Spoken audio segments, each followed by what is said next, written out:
A maioria das pessoas já ouviu sobre a primeira imigração japonesa para o Brasil, que aconteceu há mais de 100 anos atrás. Mas poucas pessoas sabem que a chegada do famoso navio Kasato Maru ao Porto de Santos, em 1908, também marca o nascimento do budismo no Brasil. O responsável por essa proeza foi um jovem monge chamado Ibaragi.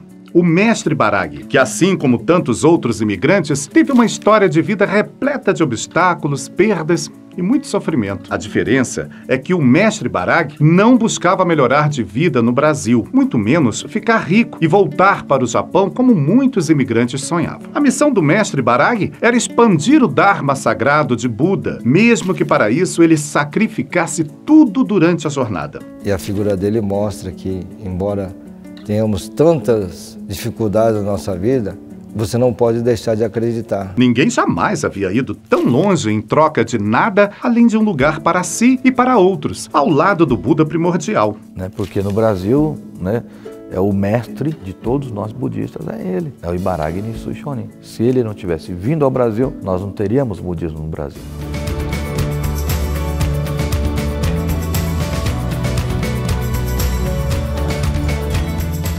O mestre Baragi nasceu no dia 18 de dezembro de 1886, no Japão, na cidade milenar de Kyoto. Seu pai, Ibaragi Heikichi, faleceu quando ele ainda era um bebê, deixando sua mãe, Mizoguchi Tsune, viúva aos 19 anos de idade. Os avós paternos, então, decidiram registrar a criança de nome Ibaragi Tomojiro, como se fosse seu filho. A decisão de trazer Tomojiro, para a família, para herdar o sobrenome da família, a própria família, quem toma essa decisão final são os avós, que são os patriarcas.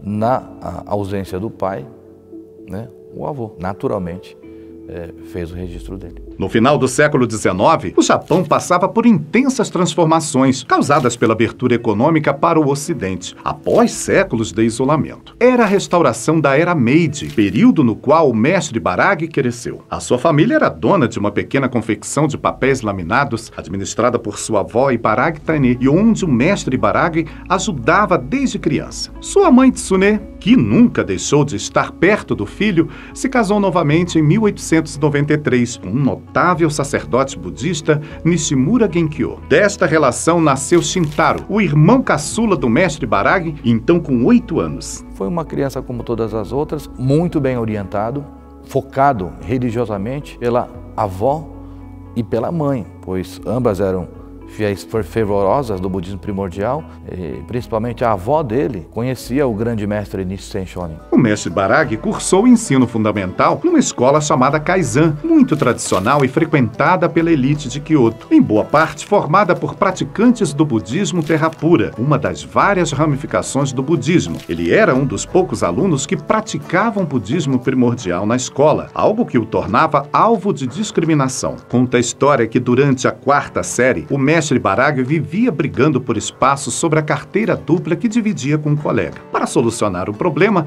os próprios garotos fizeram risco naquela mesa desconfortável, estabelecendo o território de cada um deles. Eles também combinaram que aquele que ultrapassasse a linha divisória primeiro seria castigado com uma pincelada de tinta preta no rosto.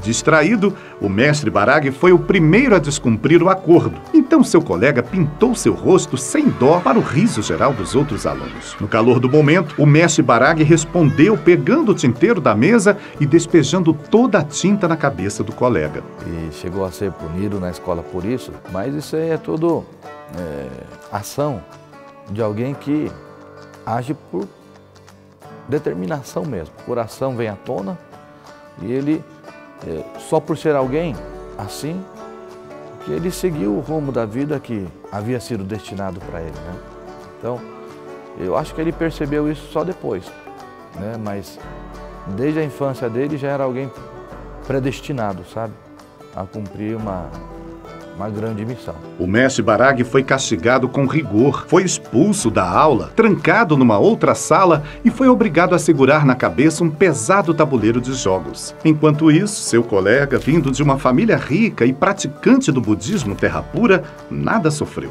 Valeu a pena, valeu a pena. O outro menino incomodou ele, insultou ele, algo que da forma que foi feita, não deveria ter sido feito, né? Ele simplesmente defendeu o ponto de vista dele, como uma criança qualquer, uma briguinha de criança, bem sadia. Sentindo-se injustiçado, o mestre Baraghi acabou deixando a escola Kaizen e ingressou num curso noturno chamado Takeda, onde continuou seus estudos. O combate à discriminação religiosa e a arrogância humana seriam temas importantes em sua vida daquele ponto em diante. Felizmente, em virtude da educação religiosa que recebia em casa, ele já dispunha das armas para essa luta. No budismo nós aprendemos que qualquer pessoa pode alcançar a iluminação. É uma premissa do budismo do grande veículo a qual nós fazemos parte. A prática para a sua felicidade e a felicidade de todas as outras pessoas. Quer dizer, objetivando a felicidade de outras pessoas, você consegue a sua felicidade. Em 1899, Nishimura Genkyo faleceu, deixando Tsune viúva novamente. Esse fato estreitou ainda mais o laço afetivo do mestre Baraghi com seu irmão Shintaro, na época com apenas 5 anos de idade. O século XX se aproximava e com ele um dos períodos mais sangrentos e conturbados da história. E assim,